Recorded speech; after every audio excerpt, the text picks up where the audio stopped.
Hello. We've just moved the chicken house again. Every day, the chickies get some new ground. And so looking for a bit of food from us. But I wanted to give an overview of how we built this mobile chicken house. See here. So it's a polytunnel that we fabricated some stilts for. Stilts, skis. Skis. The ski goes for 12 meters, which is what, 30 something, 40 feet. So it's important to have the next ski ramp, maybe not as exaggerated as this, but it really helps.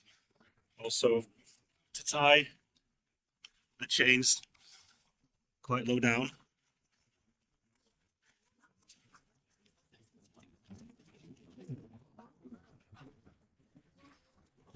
It's important for us in terms of the wind protection to have the sides pretty strong.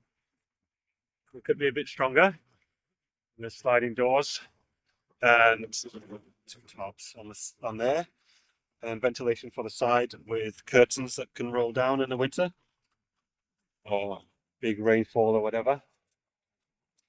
So if we go inside, what? Right, inside is nice and cozy. So what we have here is a PVC pipe, 110 millimeter. This scoops the chicken along so they don't get trapped underneath.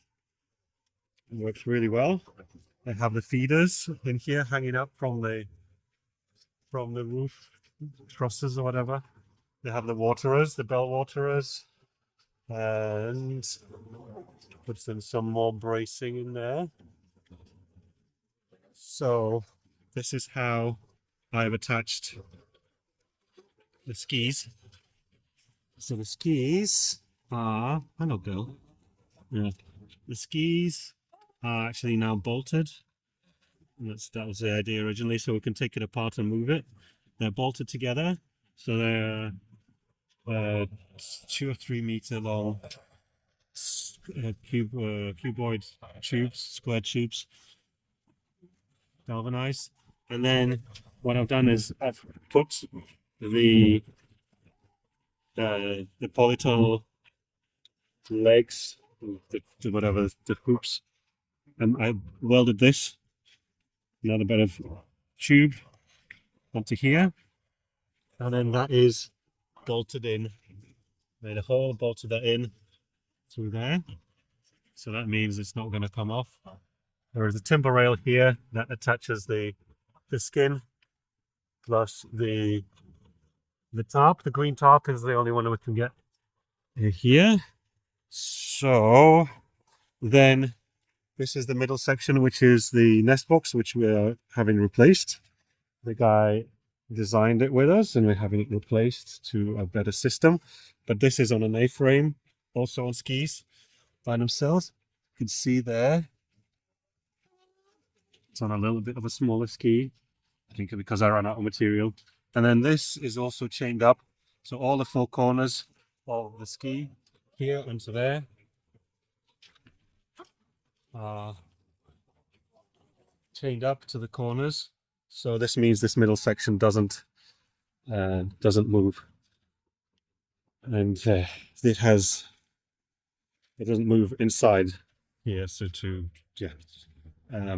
so we also have the roosting poles here for the chicken, and the nest boxes which we're replacing. So it's a little bit of a mess. Then we also have the power. So we have an energizer and controls for the actuators when they open and close. We also have electronics for opening and closing doors if we wanted to have that on actuators, and the batteries here. So with energizer and everything, all we have to do is put in the pole, the grounding rod. Sorry, we put that in the ground, hook it up, and then we have an outside fence that we also put in just for extra protection. I think once we're moving them, because we're moving them once a day, I don't think the fox is going to get under there because we also have this mesh material that is pretty strong, and then I've put this on the bottom, which is a heavy bit of wood, which can move a little bit. So it's more so we can let out the chicken, so they have a little bit of a bit bigger area to play with. So it's nice and airy, but also cozy.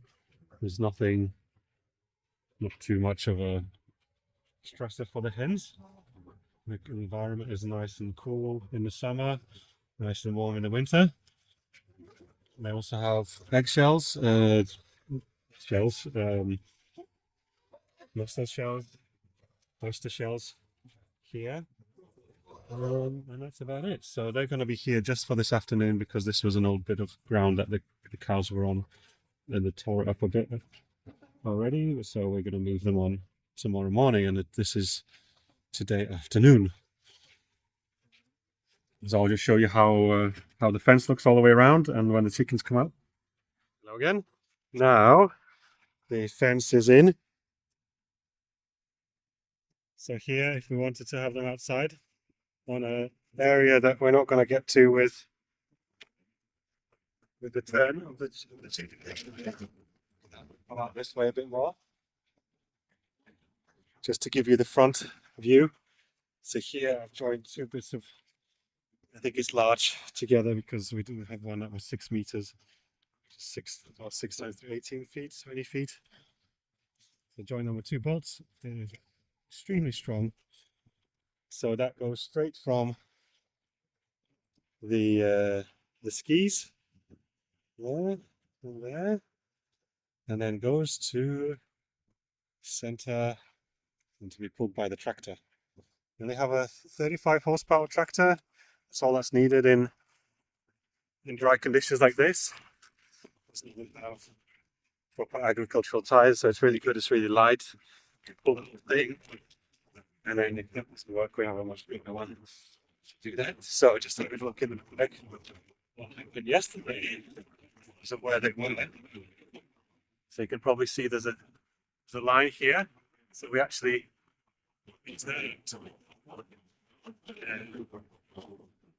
here better. So it can turn in a pretty good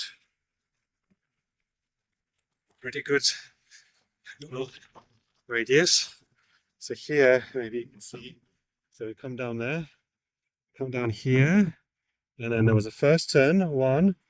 There's a second turn over there, 2, and this is the third turn. So we've gone and turned it around completely from over there. You can see the patch to turning, and another turn, and a final, pretty much final. So that means they can go around our silvopasture lanes. The chicken can go around our silvopasture lanes pretty nice and tight, and which is great, which means that we don't have to reverse or anything. So running a sprinkler because it's been very cold, very windy and dry. So while we put up the fence, we can run that, and then we connect it back to the chicken. So yeah, it's I love seeing how they've impacted the soil, and the grass is returning day by day with the fertilizer. So yeah, they move 12 meters a day. They have this outside fence and protection, and they can come out as well.